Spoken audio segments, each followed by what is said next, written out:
I talk about our pride in being a sanctuary city in terms of the policies that we practice. What we are unwilling to do is to participate in civil immigration enforcement with a federal government that has said openly it wants to deport a vast majority of people for crimes that we will never even know. That is where I think I see the tension. Have you ever been to the U.S.-Mexico border? No. As we just heard there, Democrat Mayor Zohran Mamdani declaring pride for the sanctuary city he runs, refusing to cooperate with immigration officers. The socialist also admitting that he's never even been to the border. White House border czar Tom Homan joins us now to react. Tom, thanks for being here. What's your reaction to what you just heard from Mamdani? Well, look, he can have his opinion, but he's not going to stop ICE from doing their job. What he should do is go talk to the parents of Lake and Riley.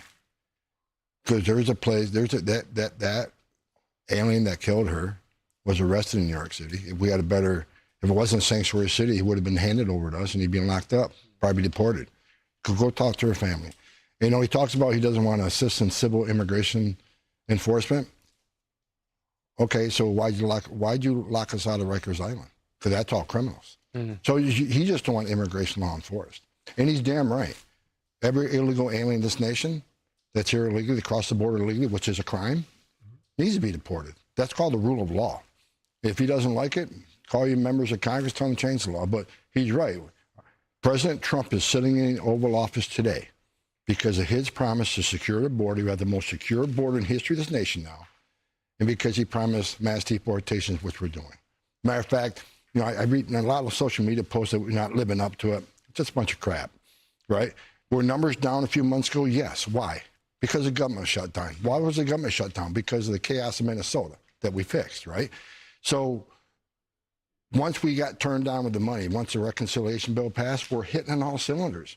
In June, last month, ICE arrested more illegal aliens than any time in the history of the agency. And in July, we're on track to beat that. So we're hitting on all cylinders. Yeah, the numbers are down for a while because the government shut down, but now we're hitting all cylinders. And we still got a couple of thousand more agents to hire. So it's going to continue to increase. You know, Tom, staying on New York, Governor Kathy Hochul recently signed legislation essentially making New York a sanctuary state. You threatened her if she did so that we would see more ICE agents in New York City than we've ever seen before. I know that you've also reviewed operational plans. What's the latest on that? When can we expect to see those ICE agents? You'll see me at a press event when it's over. That's a tease. I'm not going to, you know, any forecast timeline you'd like enforcement operation. But, you know, here's another politician that says she said it 100 times. She believes in the enforcement of immigration law against those criminals. But then she locks us out of the jail. She can't square that.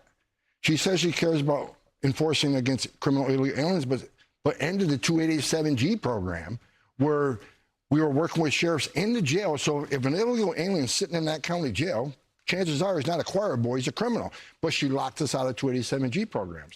I looked at the data this morning, my chief of staff. We got just shy of 6,500 criminal aliens we took off the streets in New York. So the data doesn't match her talking points.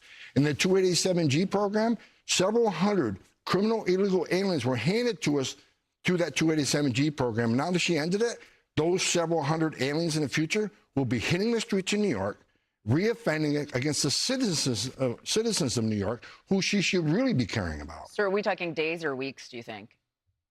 It's coming. Yeah. So come on, Tom. All right, fair. What makes you think we're not already here? I mean, we got to remember, ICE is operating in New York City today. We're operating across the state today, but there's going to be a surge, and there needs to be a surge. But I am not going to show our hand because, you know, there are groups, well-funded groups, who will try to impede, interfere. We're not going to give them any upside on this. Fair enough. So along those lines, you guys paused traffic stops after there were 3 unfortunate incidents of where people lost their lives in interactions with ICE. Those traffic stops have resumed. Yeah. Explain all of this. Where are we right now with those? Traffic stops have resumed. The director of ICE has put out instructions that whenever possible, that at least one body camera be worn during these times. Look, I'm a big proponent. Yeah, body cams always have been, because body cams, if you look at data, about 90% of the time they actually, you know, support an ICE agent's activities, you know, whatever response he has, right? They exonerate more law enforcement than they convict. And I want officers to wear body cameras because I want the American people to see what the officers saw when they took that action. You can have someone with a cell phone camera across the street. You can have city cameras. They can show you different things, but nothing's going to match what the officer saw just before he took that action. So look, vehicle stops are dangerous. They're more dangerous now than ever because Democratic members of Congress, Democratic mayors and governors have preached for the past year.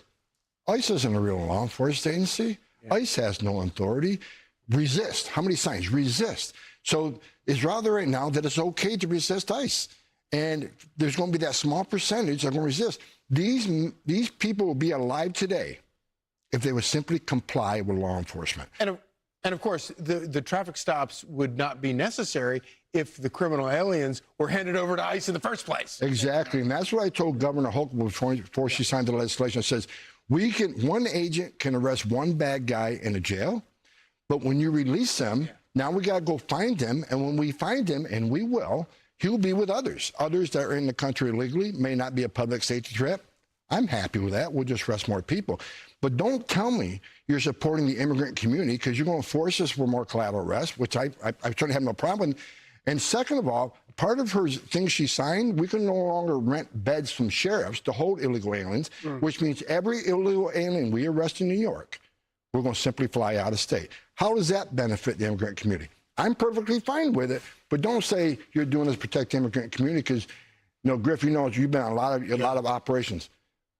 The immigrant community are victimized by criminal illegal aliens more than anybody because they live in their neighborhoods. Yeah, then the illegal criminal aliens come to the immigrant communities and pose the greatest danger. Let me quickly ask you about this because, as you know, Tom, I'm from Memphis, Tennessee. And there was an incident this past week. The pizza joint owner of Tamboli's, Miles Tamboli, refused to serve National Guard. He tried to defend himself, putting out a statement saying, I made a decision about who I serve in my own restaurant, and the response has been people threatening to burn the place down and going after my family, saying ultimately that he's going to keep doing what he's doing and that he's turned over these threats to the police. He's kind of playing the victim here. But, you know, to just insult these Guard troops, it's just such a terrible decision to make. But your reaction? It's disgusting. Has this guy ever served this nation? Has he ever strapped a gun to his hip and go out and defend people who never meet? National Guard are defending this nation. Look, President Trump, and I say this all the time, I think he's the greatest president of my lifetime for a lot of reasons. But he is making this country safe again. Look what he did with Washington, D.C. with the help of the Guard. Look what he did in Memphis with the help of the Guard. He promised American people not only we secure the border and have mass deportations, he's going to make this country safe again.